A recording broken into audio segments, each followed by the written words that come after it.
Another clock came in the shop today. This one is from a Patty from Iowa.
This clock was given to her mother by her parents in 1935. Let's take it over to the bench and see what's going on with it. So this one is a novelty clock, and these were made in Waterbury, Connecticut by the Lux Clock Company. So this is a fairly nice novelty clock. They were called a Pendulette, and at first glance it looks like a wood carved case on there, but it's actually a molded wood product. It was called Sirocco wood. This particular one has animation on the eyes. If you move the pendulum back and forth, you can see the eyes move. And the moldings were not actually molded by the Lux Clock Company. They were molded by a company called Syracuse Ornamental Company, and for short they called them Sirocco. They were based out of Syracuse, New York, and they made all sorts of molded wood pulp products. They used a real finely ground sawdust and then mixed it with flour and a few other items. Syracuse Ornamental Company actually started out in 1890. I believe they survived up to about 2005. This particular one actually does have the original key on it that came with it. Patty told me that it's missing the pendulum, and I'm not sure what I'm going to do about that pendulum yet. She said she's been looking for about 10 years for one and hasn't been able to find one. And we'll get that back off of there and see what the movement looks like.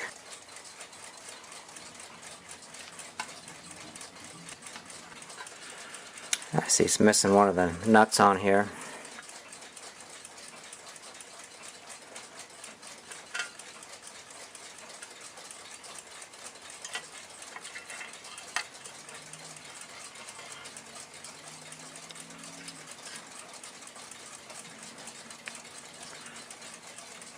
That's pretty clean in there.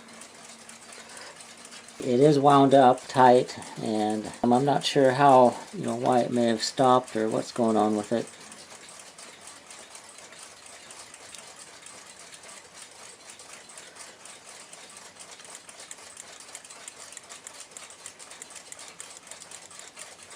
The movement doesn't appear to have a whole lot of wear in it.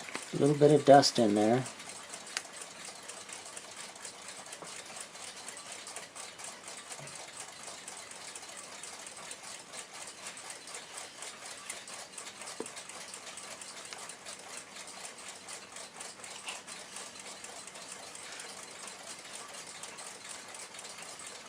But all in all, it looks like to be in good shape. We'll pull these spacers off of here.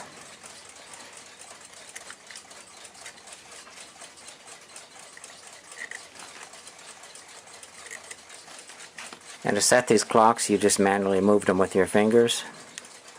We'll get these hands off of here. Get the face off.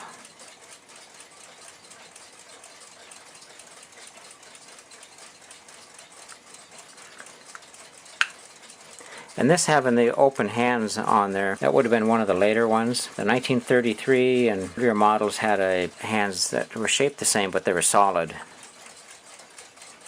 We'll pull this off of here.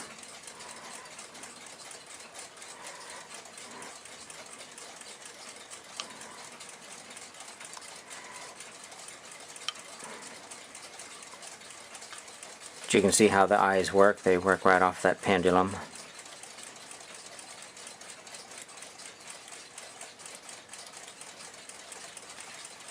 And this eyeball assembly, it's made out of aluminum. And the pendulums as well were made out of aluminum. And most of the pendulums are broken or bent, probably because they were given to children. We'll go ahead and let that mainspring down, and we'll pull this apart and get it cleaned up. In the meantime, we'll look around for a pendulum. Unless I can find an original pendulum, I'll have to just go ahead and fabricate one. And outside of just some real light dust, I see some dust particles on this cylinder escapement there.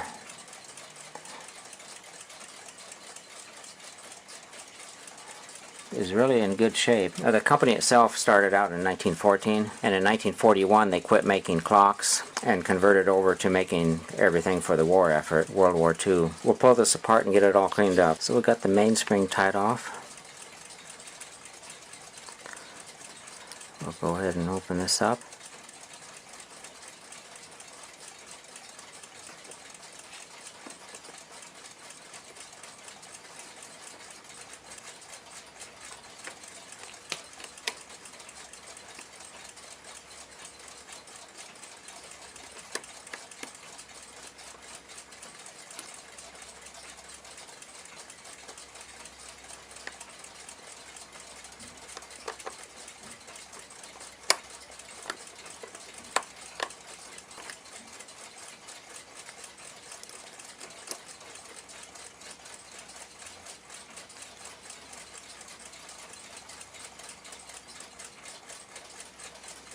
You can see it's got steel plates, but they've got brass bushings.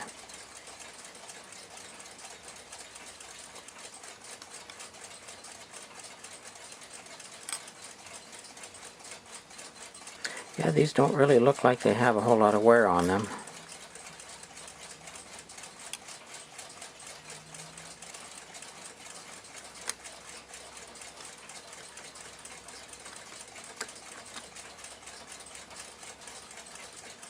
So we'll pull this out of here and clean it by hand.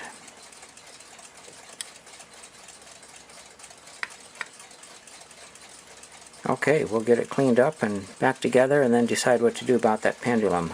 So we've got the movement all cleaned up and it looks to be in very good shape. Lantern pinions are all in good shape. Pivots are all in good shape. It actually looks like it had very little use on it. I always like cleaning these holes out with the pegwood. You just sharpen that with the blade and then run these in the bushing holes and spin them, and it seems like no matter how clean you get them, after running this pegwood through there, it always pulls off some more dirt. That's why I like disassembling these. Just run that through on both sides of the bushings. That wasn't too bad. You can still see the black residue left there.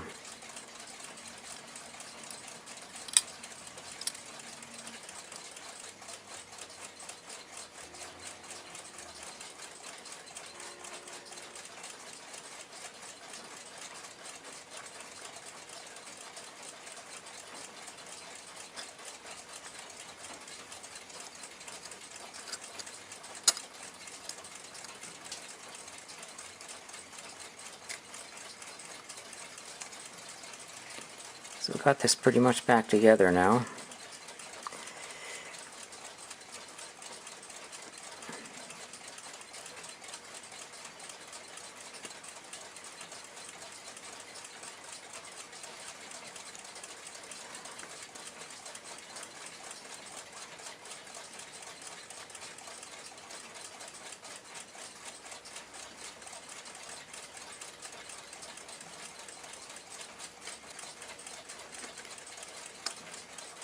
So we got it all together, and I can go ahead and wind the mainspring up.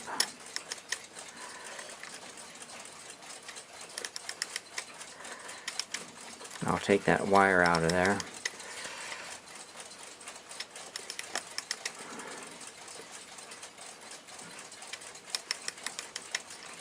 Okay, the wire is loose. I can take that out of there. We'll go ahead and get some oil on this movement.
Some oil on the mainspring.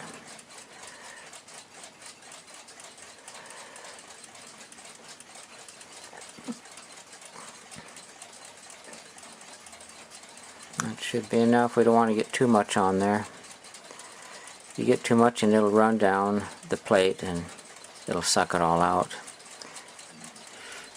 I'll mount this up on a test stand, and I'll have to kind of fabricate something for that pendulum until I locate one. I've got a few people I can talk to, and if I can't locate one, I'll talk to Patty and maybe we'll just go ahead and make one for it. So I've mounted a temporary pendulum on the movement, and it's been running non-stop for a week now.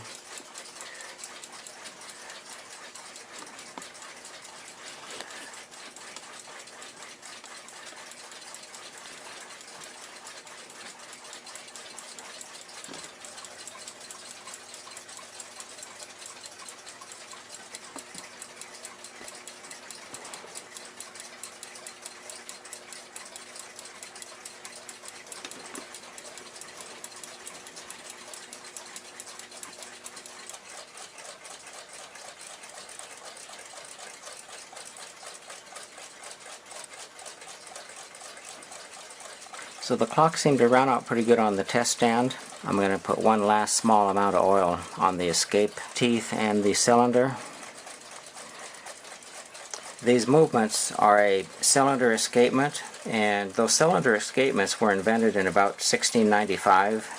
The cylinder escapements are what they call a frictional rest escapement. The teeth of the escapement gear are in contact with the cylinder through the whole balance cycle. So they're not quite as accurate as the detached pallet fork escapements. And they also show a lot more wear, and they need more frequent cleaning and oiling. The wear happens on the teeth and right where they engage into the cylinder slot. So I'm going to put just a small amount of oil where the teeth contact that cylinder. And I don't want to use too much oil or too heavy of oil, so I'm going to use a very small oiler with watch oil. And I can see where the teeth have been rubbing that steel cylinder, so I'm going to put just a drop of oil there. Very minute amount. And then it's ready to mount in the clock case now.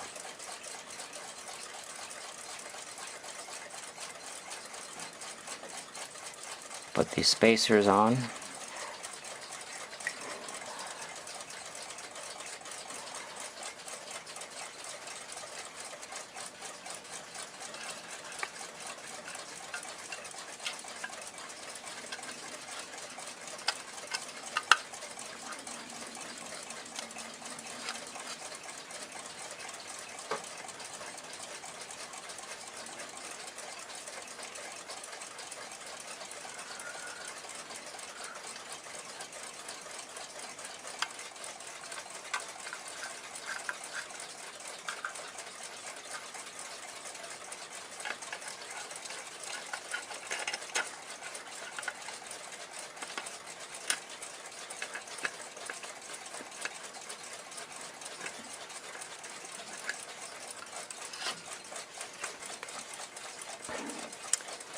Put the eye assembly in here.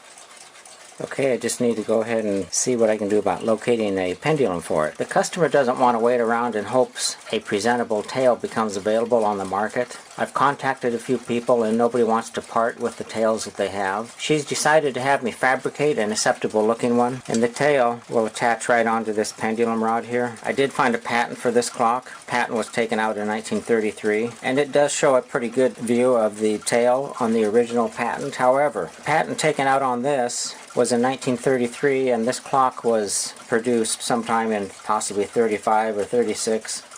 And this clock has open hands on it, and the clocks produced with an open hand had a different tail than the original clocks produced in 1933. So this tail is slightly different than the later tails, but this gives me a good idea of what the tail looked like originally when it was produced. I do have a couple pictures of what the tail looked like on these later models. They were shaped a little bit different and they were just a little bit narrower. So I'll be fabricating a tail as close to the original as possible. The original tails were built out of 28 gauge aluminum, which is 126 thousandths of an inch thick. This is a piece of the 28 gauge aluminum I'll be using. I've acquired a pattern of an original tail and will be transferring it to this medium density fiber board. I've chose a fiber board that's made from fine particles because I will be doing some relief engraving on it. Once I transfer the pattern onto the fiber board, I'll head out to the wood shop and cut it out on the bandsaw, then file and sand it to fit the pattern. This might be tough to see, but I've glued the pattern onto the fiberboard. I have the pattern cut and have hand-carved relief cuts in it to match the original fairly close. To cut the relief cuts, I used a hand graver made out of clothes hanger wire, mounted it in this pin vise, and hand-carved it out. Vintage clothes hangers from the 1970s and older are made of thick and hard wire that you won't find in newer clothes hangers. They work well for making temporary cutting tools. On the top of the pattern, there's a small block that will be used to form the square slot to accept the pendulum rod. I also made a clamp support slightly smaller than the pattern to hold the aluminum in place while hand forming the finished pendulum. Next step is to mark the aluminum and trim it to fit the pattern with correct overhang. The original pendulums had a small lip bent at a 90-degree angle around the edge, so I will need to make the aluminum slightly larger with an overhang on the pattern. And this screwdriver gives the correct amount of overhang. It's a real quick way of marking the pattern. Now that the aluminum is cut to match the pattern, it's time to clamp it in place and form the lip. Aluminum will go here, the support clamp will go here, and then I'll hold it in place with a couple of C-clamps. Aluminum is quite malleable, so there shouldn't be any tearing on the aluminum if I don't try to form it too fast. So I've got it clamped into place. Section for the pendulum rod turned out good.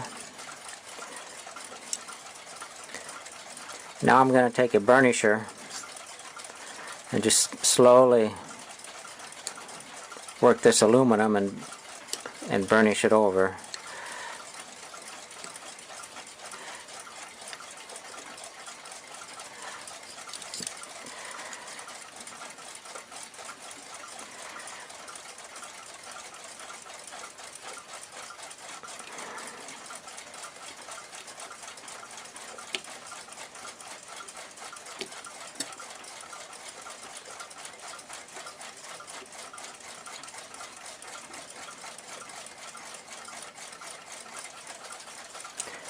I'll continue this until it's completely burnished over.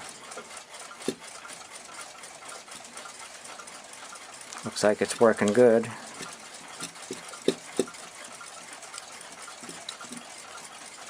So I've got the edges all burnished over.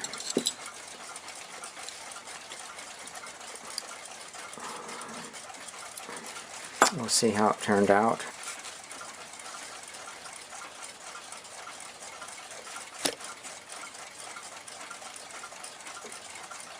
Actually, so far I'm pretty happy with it. All in all, it looks pretty good, but it's time to form these little relief grooves in there that I have cut into the fiber board. First off, I'm going to try my burnisher with a piece of cardboard and see if that'll bring them out.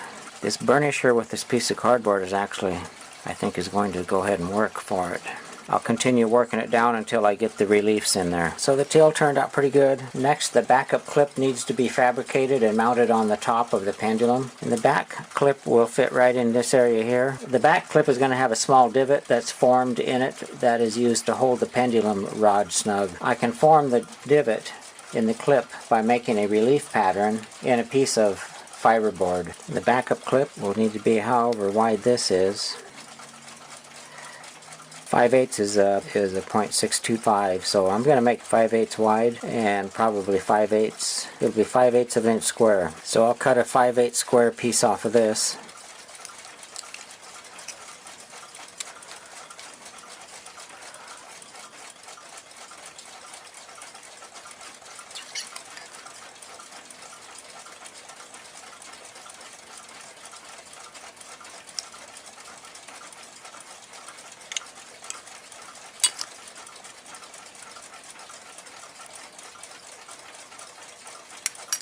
That backup plate will mount right in here, but before it's mounted we're going to need to put a small divot in there.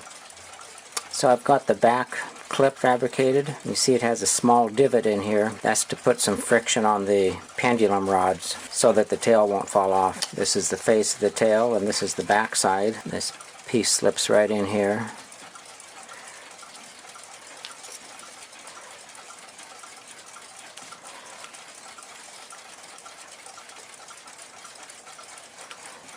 So now I need to form the metal around the clip. Do that by hand.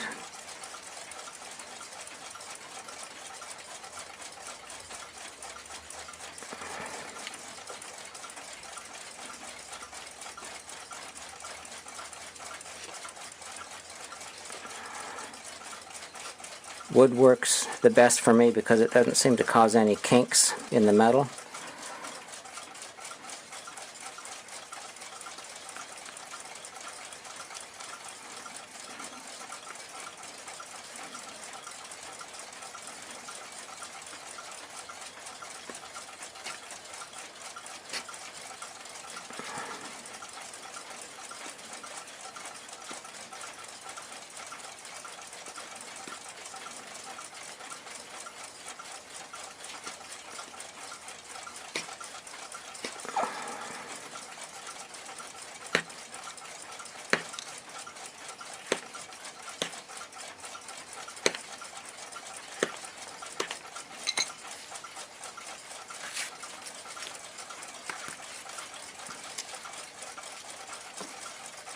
Now the original tails have 4 rivets holding the back clip on, and they're a hollow rivet, so I'm going to go ahead and fabricate those on my lathe and mount them in there. So I've got 1 rivet in, and I'm drilling the other 3 rivet holes right now. I just use a piece of wood to back up the aluminum.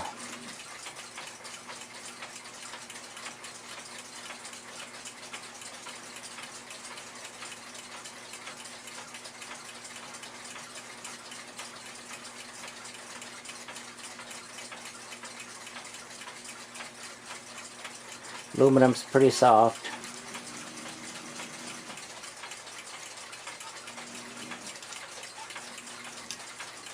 Okay, got all the holes drilled. Now I just need to make 3 more rivets.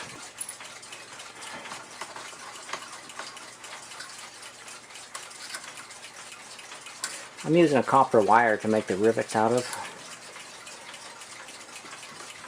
Since the original were hollow rivets, I'll make my own. I'll drill a hole right through the copper.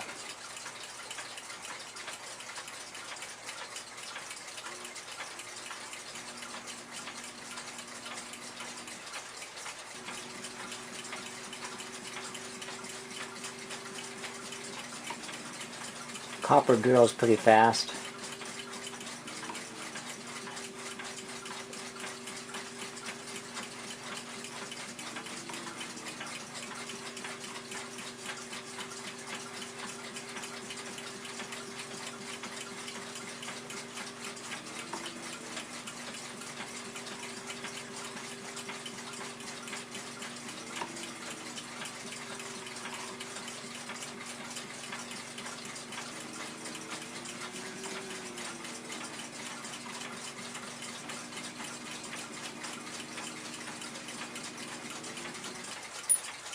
And next I'll burnish the edge over, and that'll form a head on one end of the rivet.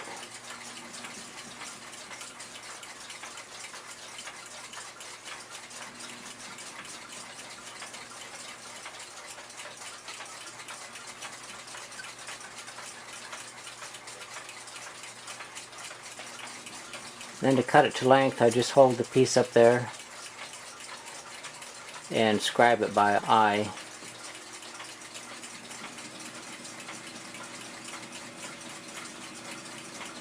Cut that off and install it. So I've got all the rivets cut out, the holes drilled. I just need to stake the rivets in now. First I'm going to use this hollow punch, and that'll compress the aluminum.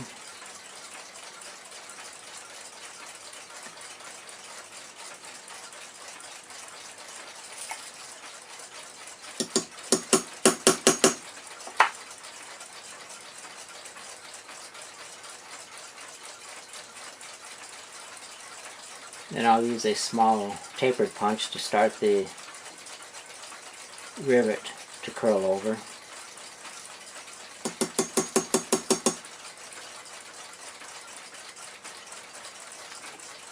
Then a little larger rounded punch to continue the curl over. Then a larger round one to complete it.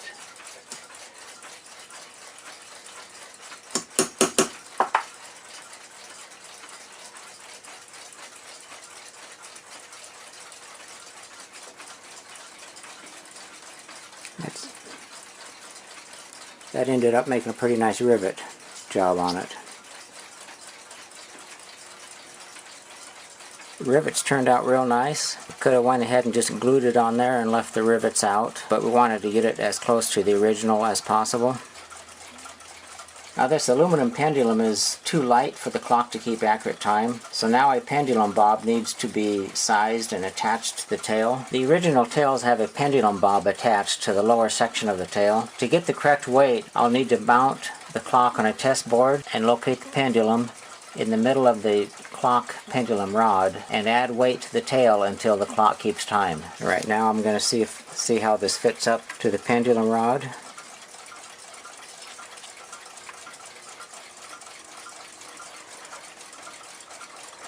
Open it up with a screwdriver.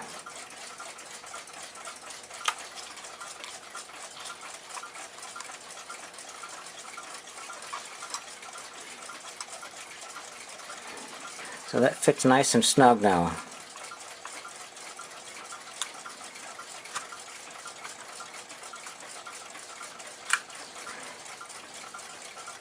And that's how we'll set this up when we put the pendulum bob on there. I'll set this in the middle of the travel, and once I get this set up on the test board, I'll take some clay and I will mount it where the pendulum bob is on the original one, and I'll either add or subtract until it's keeping time, and then I'll make a pendulum bob on the lathe the same weight and add it to the tail. But let's get this mounted up on the test board right now. So I've added and subtracted some putty at the bottom here. This is where the bob weight will be added on the tail. It's now keeping time, so I need to cut a metal disc on my lathe, the same as the original size on the original tails, and then I'll need to calibrate it to the same weight as the temporary putty that I put on there. Once I get the weight mounted on the tail, it'll be time to paint it and color match it to the face. So I've got it keeping time with the temporary weight on there. So now all I have to do is put a permanent weight on there. And I've made a weight out of a piece of aluminum, and right now it's rough, and I'm going to have to calibrate it. First off, I'm going to need to weigh it to make sure that it's pretty close to the temporary weight that I put on there. We need to get this off of here, and to weigh that I'll use a gold scale. This is just your typical 1800s gold scale.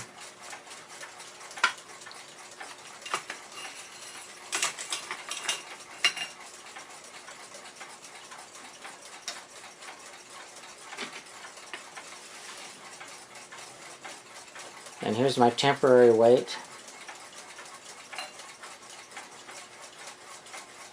Then here's that bob I made. I made it large, so it'll probably weigh a little more than my temporary. And right here's the indicator, right there.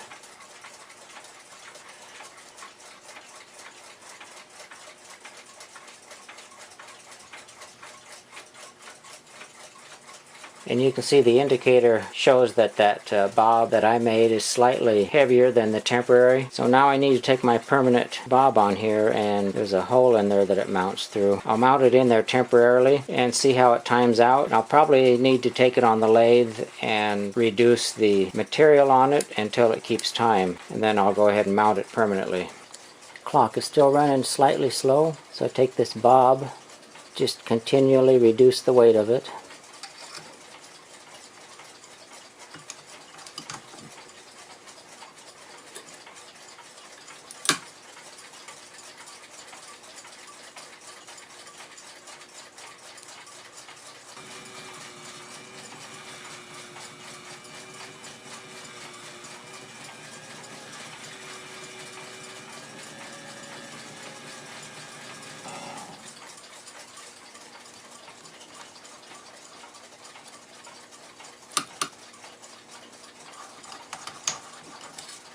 I've got the aluminum bob weight at the bottom of the pendulum calibrated so that it's keeping time now. So next step is to go ahead and rivet that weight in place. So it's time to fasten that permanently to the pendulum. All I need to do now is to mount this bob onto the pendulum. And to do that, I'll just stake this over so that it's snug on that pendulum. So I've staked this into the bob, and it's now mounted permanently to the pendulum. So the next thing I need to do is I'm going to take it out to my shop. I'll probably be abrading this very lightly to give the paint some type of a mechanical adhesion to it. I've got a bead blaster out there. I'll blast it and get it all abraded. Then I'll primer it and then do some type of color matching to see how close I can get the color to match the face of the clock. So I got the tail completed here. We'll look at the back of it first, and here's the bob mounted on there. And the back of the face was a flat black, so I gave it a flat color so that it would match the back of the case. And then we'll mount it up here.